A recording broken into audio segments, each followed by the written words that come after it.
10,300 మందికి 2 ఏళ్ల కింద పింఛన్లు ఇచ్చాం. మన కాన్స్టిట్యూన్సీ 10,300 ఇచ్చాం. రాష్ట్రం మొత్తంలో 10 లక్షల మందికి ఇచ్చాం. ఈరోజు పింఛన్లలో మాట్లాడుతలేదు పింఛన్. మీ దగ్గరకు వచ్చిన ఆర్పీలు కానీ మీ దగ్గరకు వచ్చినటువంటి మా ఆర్పీ చెల్లెలే చెప్పారు. తల్లి చాలా మంది మన ఆర్పీలు మన పిల్లలే కాబట్టి తెలిసి చెప్పారు. నువ్వు రాస్తున్నావు తల్లి, బాగానే ఉంది, నీకు ఇచ్చే 4,000 పైసలు రాస్తున్నావు. రేపు పొద్దున్న వాళ్ళ గిట్ట పింఛన్ కట్ చేస్తే పక్క ఇంటికి వస్తారు, నీకు పని చేస్తారని చెప్తాను. మా ఆర్పీలు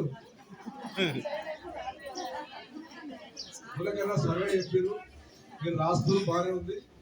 మీరు రాసిన తర్వాత మీరు ఏమైనా కట్ అయిందంటే మాత్రం చక్కని ఇంటికి వస్తారు తప్ప వేరేంటి గొర్రెలు మీకు జాగ్రత్త పడమని చెప్పి ఎందుకు చెప్తుందంటే వాళ్ళ ఆర్పీలను అడ్డం పెట్టుకొని మనల్ని మనకు కొట్టాడు పెట్టాలి, మన ఆడపిల్లకి మనం చేయాలని చెప్పి ఆర్పీల ద్వారా సర్వే చేసి బీసీ సర్వే అన్నారు. బీసీ సర్వే అయిందా మా తల్లి సర్వే అయిందా?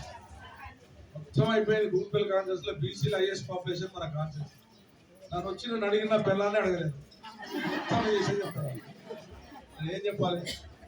అయిపోయింది, బీసీలకు న్యాయం జరిగిపోయింది అంటారు. ఇక్కడ బీసీలకు న్యాయం జరిగింది, వాళ్ళు 57% ఉన్నారు. వాళ్ళ న్యాయం జరగకుండా అది అయిపోయింది అంటారు. ఎస్సీ వర్గీకరణ అయిపోయింది అంటారు. ఇక మహిళలను చెప్తున్నారు రాత్రి అయితే పేపర్ చూసి అన్ని పేపర్లు కోటీశ్వరులు చేస్తారు.